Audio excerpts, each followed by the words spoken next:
चींटियां अपने साइज के हिसाब से अविश्वसनीय रूप से स्ट्रैंग होती हैं। चींटियों का बॉडी स्ट्रक्चर ऐसा होता है कि वे अपने बॉडी वेट से 50 गुना ज्यादा तक की चीजें उठा और ले जा सकती हैं। यह उनके एक्सोस्केलेटन और उनके मसल वॉल्यूम का बॉडी साइज से रेशियो की वजह से पॉसिबल है, जो बड़े एनिमल्स की तुलना में कहीं ज्यादा होता है।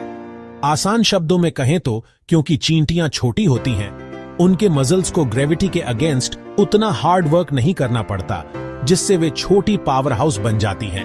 यह अविश्वसनीय स्ट्रेंथ उन्हें खाना ले जाने, घोंसले बनाने और अपनी कॉलोनी को डिफेंड करने में हेल्प करती है।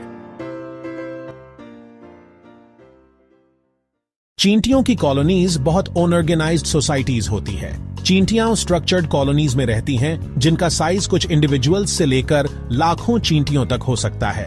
इन कॉलोनीज में एक कॉम्प्लेक्स सोशल सिस्टम होता है, जिसमें अलग अलग रोल्स शामिल होते हैं, जैसे क्वीन, जिनका मेन काम रिप्रोड्यूस करना होता है, वर्कर चींटियां, जो स्टेराइल फीमेल्स होती हैं, जो खाना इकट्ठा करती हैं, बच्चों की देखभाल करती हैं और घोंसले को मेंटेन करती हैं, सोल्जर चींटियां, जो कॉलोनी को घुसपैठियों से डिफेंड करती हैं, मेल चींटियां, ड्रोन, जिनका केवल एक ही काम होता है, क्वीन के साथ मेट करना।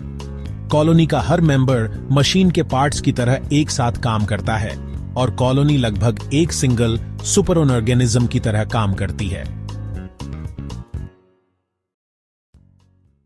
चींटियों की 12,000 से ज्यादा स्पीशीज हैं। साइंटिस्ट्स ने चींटियों की 12,000 से ज्यादा स्पीशीज को डिस्कवर और क्लासिफाई किया है, लेकिन उनका एस्टिमेट है कि टोटल 20,000 से ज्यादा स्पीशीज हो सकती है। चींटियां अंटार्कटिका को छोड़कर हर कॉन्टिनेंट पर पाई जाती हैं और वे अलग अलग एनवायरनमेंट में पनपती हैं, डेजर्ट और रेन फॉरेस्ट से लेकर शहरी एरियाज तक। कुछ जानी मानी स्पीशीज में शामिल हैं फायर चींटियां, जो अपने पेनफुल स्टिंग के लिए जानी जाती हैं, कारपेंटर चींटियां, जो लकड़ी में घोंसले बनाती हैं, आर्मी चींटियां, जो नोमैडिक होती हैं और बड़े ग्रुप में हंटिंग बिहेवियर के लिए जानी जाती है।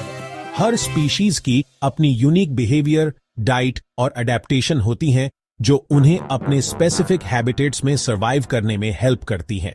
चींटियां केमिकल सिग्नल्स के थ्रू कम्युनिकेट करती हैं। चींटियां इंसानों की तरह बात नहीं करती, इसके बजाय वे फेरोमोन्स का यूज करके केमिकल कम्युनिकेशन का एक हाईली सोफिस्टिकेटेड फॉर्म यूज करती हैं।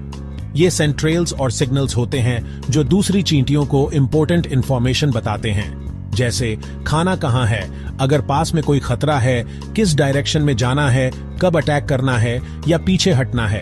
जब कोई चारा ढूंढने वाली चींटी खाना ढूंढ लेती है, तो वह एक फेरोमोन ट्रेल छोड़ते हुए कॉलोनी में वापस